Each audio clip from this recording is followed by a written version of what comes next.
Donc d'abord, je voudrais remercier Madame Cécile Lambert de suivre le discours des vœux. Je ne vous vois pas du tout parce que la lumière, elle est très forte. En attendant, Monsieur le Préfet, Monsieur Georges Pereira, suppléant de Delphine Bagary, Monsieur le Président du Conseil départemental, cher René, Madame la Vice-présidente du Conseil régional, chère Eliane, Madame la Secrétaire générale de la Préfecture, Monsieur le Directeur des services du cabinet de Monsieur le Préfet, Monsieur le Conseiller régional, cher David, Mesdames et Messieurs les conseillers départementaux, Mesdames et Messieurs les maires et les élus, merci à Daniel Spagnou, Paul Audan d'être ici ce soir. Mesdames et Messieurs les représentants de l'administration civile et militaire, Monsieur le Directeur départemental de la sécurité publique, Monsieur le commandant du groupement de gendarmerie des Alpes de Haute-Provence, pour le SDIS, colonel Frédéric Pignot, directeur départemental du service d'incendie et de secours, colonel Sansa, capitaine Jean-Baptiste Fromont, Monsieur le directeur du centre hospitalier de Digne-les-Bains, cher Richard, Monseigneur No, Mesdames et Messieurs les présidents des chambres consulaires, et merci à Roland Gomez et Laure Vial d'être à mes côtés. Bienvenue aux représentants des administrations, des associations et du monde économique, à tous nos partenaires. Chers Dignoises, chers concitoyens de Provence-Alpes Agglomération, chers amis, merci d'être présents ce soir. Je voudrais excuser Jean-Yves Roux, qui est retenu à Paris, et en même temps le remercier pour son action. Jean-Yves travaille avec efficacité à la vitalité de nos communes et à celle du département. Alors nous sommes, vous l'avez compris, sur la place Générale de Gaulle en raison des travaux du Palais des Congrès. Mais quels enjeux pour Digne-les-Bains que le Palais des Congrès soit enfin rénové. Cela méritait d'adapter nos vœux, même si les conditions ne sont pas idéales. De fait, je vais être synthétique, je ne dirai pas tout. Le bilan de mi-mandat va vous être distribué sous le format de l'Actu Digne. De même, vous ne m'en voudrez pas non plus, car mes remerciements seront de fait plus succincts. Je sais, Monsieur le Préfet, que vous avez fait tout votre possible pour influer sur le temps. Alors, il y a quelques gouttes, mais quand même, c'est pas mal. Et en tout cas, à défaut d'apprendre à danser le flamenco, juste après mon discours, je vais essayer de tenir un quart d'heure, nous aurons un spectacle par la compagnie des Kidam et d'Inacom événements qui nous présenteront Le Rêve d'Herbert, un spectacle d'une demi-heure, une petite demi-heure, et ensuite nous nous retrouverons sous le Mail pour un moment très convivial. En mon nom et au nom du conseil municipal et du conseil d'agglomération, je souhaite que cette année 2018 s'ouvre pour vous tous comme le nouveau chapitre d'un livre et permette à chaque jour d'y inscrire une page en bonne santé, dans la sérénité et la prospérité. Que 2018 devienne un bon cru au temps de ces périodes incertaines, que 2018 redonne du souffle à la liberté comme il y a 50 ans, et que 2018 enchante notre quotidien avec Alexandra David-Néel. Et oui, nous avons cette chance infinie qu'Alexandra David-Néel ait choisi Digne-les-Bains. Elle est née il y a 150 ans, en 1868, et nous allons célébrer cette année sa naissance. 2019 sera l'anniversaire de sa mort il y a 50 ans. Nous allons donc vivre au rythme d'Alexandra. Nous allons enfin lui rendre sa véritable place dans cette ville qui construit son futur. Indéniablement, comment ne pas le construire sans la figure tutélaire de cette femme, visionnaire, cette femme d'exception. C'est pourquoi Digne-les-Bains s'écrit désormais exploratrice de culture, exploratrice d'une philosophie de vie fière de nos origines, mais résolument tournée vers l'avenir, loin des mauvais esprits et des rumeurs délétères. Notre-Dame Lama était une personnalité rebelle et insoumise, pour qui le but de l'existence était de vaincre la souffrance, non de s'y résigner en victime, et ce, par un incessant combat contre l'ignorance qui en est la cause. Et je cite Alexandra David-Néel, « Nous marchons à tâtons dans la nuit, sans connaître notre véritable nature, l'esprit plein de préjugés, voyant les choses faussement. C'est l'humanité qui se crée elle-même l'enfer où elle gémit. » La politique est autrement et malheureusement plus que concernée par ces paroles. Alors, à bon entendeur, salut. Alors c'est ainsi que concrètement, en termes de projet, cette année, nous débutons les travaux de rénovation de la maison Alexandra David-Néel. S'y ajoutera la sortie aux éditions Le Tripode d'un roman inédit, Le Grand Art, rédigé en 1901 et sous-titré « Journal d'une actrice ». La Direction régionale des affaires culturelles nous accompagne également pour la rénovation des tankas d'Alexandra, ces tankas du Tibet qui sont des peintures très colorées sur étoffe et qui s'enroulent, vous savez, comme des parchemins. Alors notre époque est à la charnière entre deux mondes, un monde qui s'éteint, parfois progressivement, parfois brutalement, et un autre que nous avons le devoir d'imaginer. Pour y parvenir, nous devons continuer à nous adapter. S'adapter, c'est savoir tirer nos territoires et notre pays vers le haut. C'est sur cette conviction que nous avons choisi de piloter l'action municipale. Rapidement, où en sommes-nous? Les finances. Oui, grâce à Bruno Villaron et Alain Rouvier, le redressement financier est d'ores et déjà bien amorcé, même si nous sommes partis en 2014, ce sera long, très long.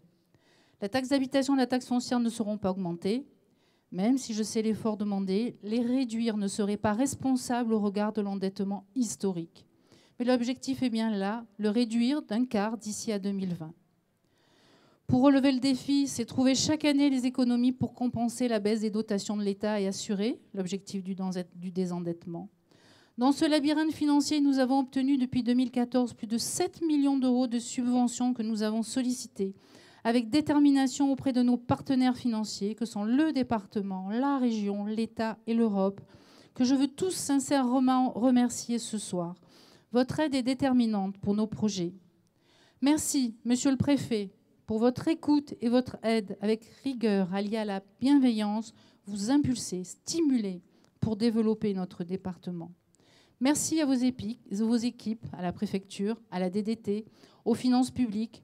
Et je veux saluer pour son soutien éclairé et constant son directeur, M. Sester. Enfin, de nombreuses réalisations reposent sur des recettes à caractère exceptionnel issues de la vente à Habitation Haute-Provence des baux amphithéotiques relatifs au terrain de 14 ensembles de logements pour un montant de 4,2 millions d'euros. Une rentrée exceptionnelle utilisée uniquement pour investir. Merci à toute l'équipe d'Habitation de Provence, son président, son directeur Alain Tolamé pour ce partenariat fort qui permet des investissements exceptionnels. Et merci pour nous aider au quotidien à aménager nos territoires bien au-delà de la vente de ces baux. Les investissements, je ne reviens pas ni sur le palais ni sur la maison Alexandra Desvinelles, mais il y a aussi l'hôtel de ville en 2017, les réhabilitations d'écoles. Jamais, je ne dis bien jamais, les écoles n'ont été autant au cœur de nos préoccupations. Locaux rénovés, équipements numériques, les systèmes d'alarme pour faire face à tous les risques, quels qu'ils soient. 2018 sera marqué par la poursuite des travaux de la place Juiverie, la place du marché, de la rue du Jeu de Pommes, les travaux de mise en valeur des remparts et la réhabilitation de la place Hauteville. Une aparté pour dire que Céline Auger-Bacry prépare des animations pour fêter la fin des travaux du Palais des Congrès et de la place du marché. Indirectement, la ville bénéficie aujourd'hui d'un palais de justice tout neuf qui redynamise le centre ancien. L'hôtel de police et le gymnase du collège Maria Borelli seront finalisés à l'horizon fin 2019. Deux équipements phares et très attendus des Dignois. Merci au département de poursuivre les engagements. Des engagements qui avaient d'ailleurs été pris avant mon arrivée à la ville. Du fait de l'édification de ces deux projets structurants, nous avons lancé des études pour réhabiliter le square Frédéric Mistral, donc proche du gymnase, et la place des Récollets par rapport au palais de justice. Et puis oui, aussi, nous lançons les études pour la réhabilitation d'une partie de ce fameux parking souterrain et du haut de la place Générale de Gaulle. C'est parti, même si ces travaux se finiront après notre mandat, nous y allons. Enfin, un autre équipement structurant, ce sont les thermes et le projet du spa. Nous venons de valider l'avant-projet définitif, l'avenant au marché de maîtrise d'œuvre, ouverture prévue 2020. Le thermalisme sur le département, c'est Gréoux-les-Bains et Digne-les-Bains. Et ce sont les partenariats que nous avons créés avec Paul Audan pour valoriser la dynamique thermale sur les Alpes d'Haute-Provence.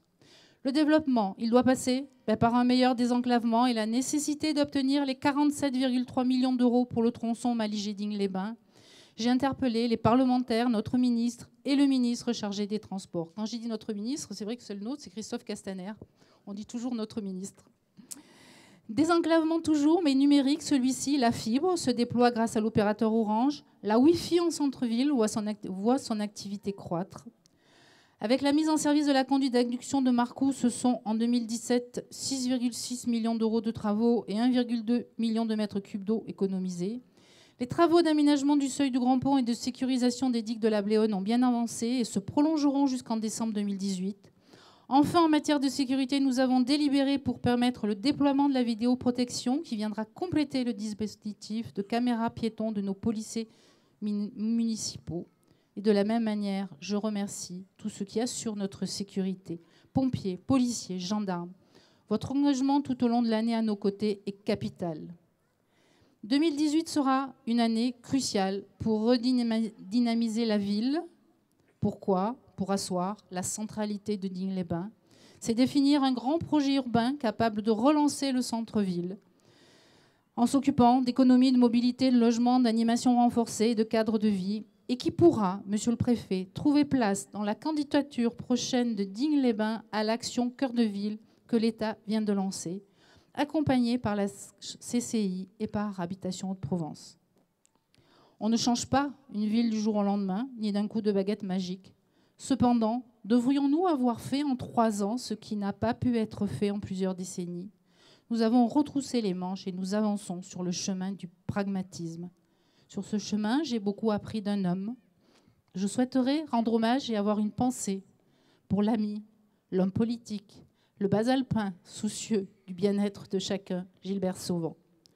Les Dignois lui doivent beaucoup, car Gilbert a toujours cru en la ville-préfecture et à la nécessité de son rayonnement.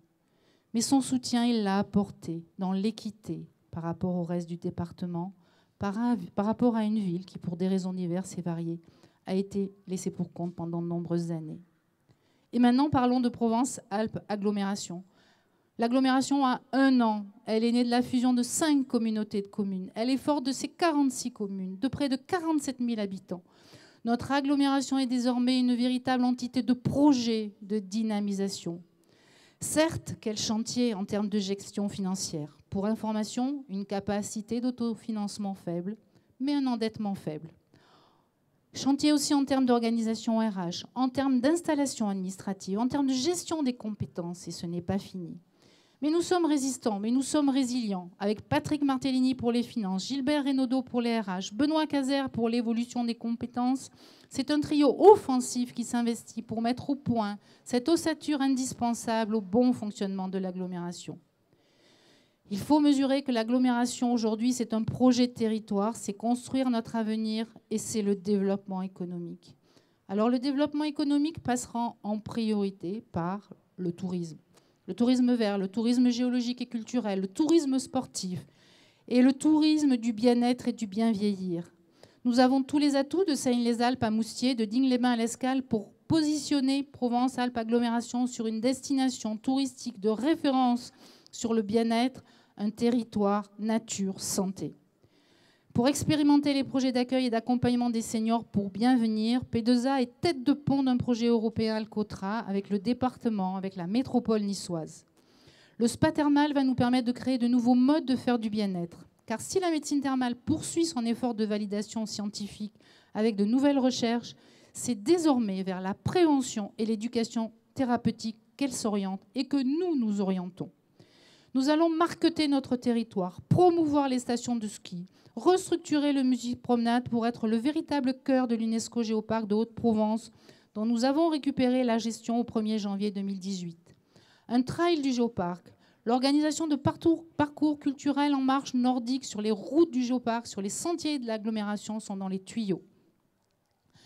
Provence-Alpes-Agglomération, c'est aussi 2 abattoirs à valoriser et préserver, des zones d'activité économique à requalifier et promouvoir, notamment la Cassine.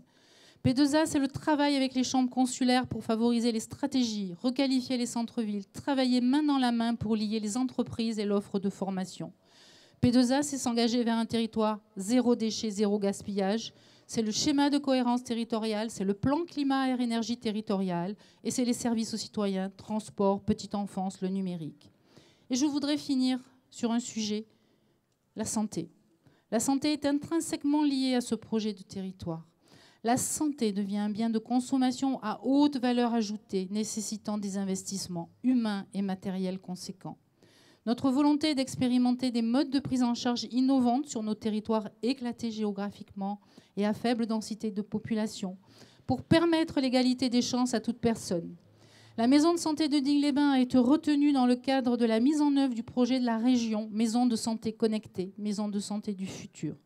Nous travaillons avec la région, avec le Centre d'innovation et d'usage en santé de Nice, pour développer la télémédecine prédictive ou préventive, la télésurveillance, le dossier patient partagé, pour favoriser et coordonner le maintien à domicile.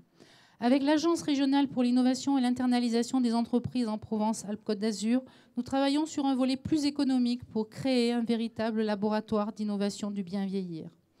Je participe à la région à la mise en place du gérontopole PACA et de ce fait, P2A fait partie des membres fondateurs de ce gérontopole.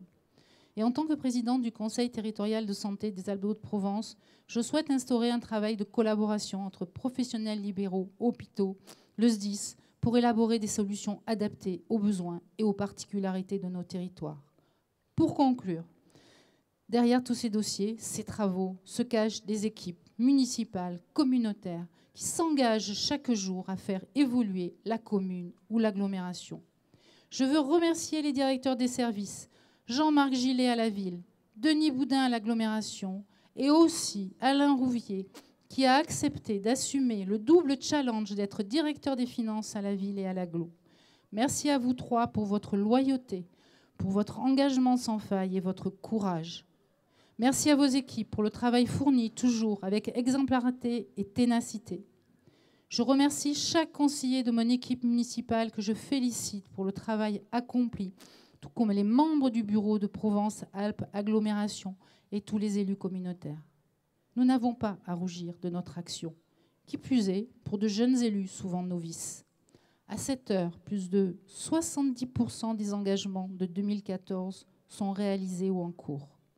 Comme jamais, Digne-les-Bains s'est ressaisi. Nous sommes dignes d'être la ville-préfecture. Nous sommes dignes d'être la capitale touristique des Alpes-de-Haute-Provence.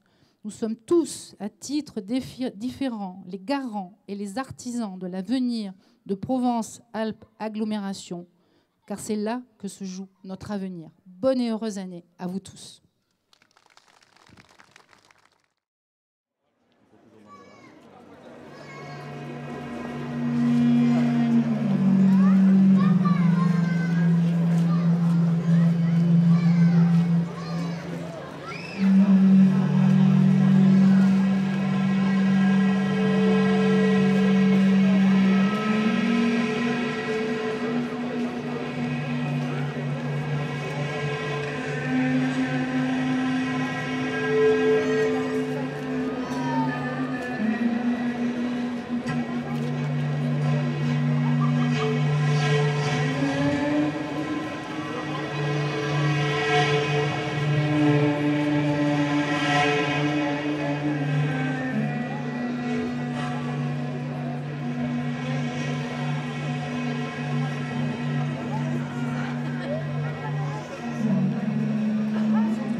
C'était la compagnie Liquidam avec leur spectacle Rêve d'Herbert. Ce spectacle vous a été offert par la municipalité de Tignes. Passez une bonne année 2018 à tous.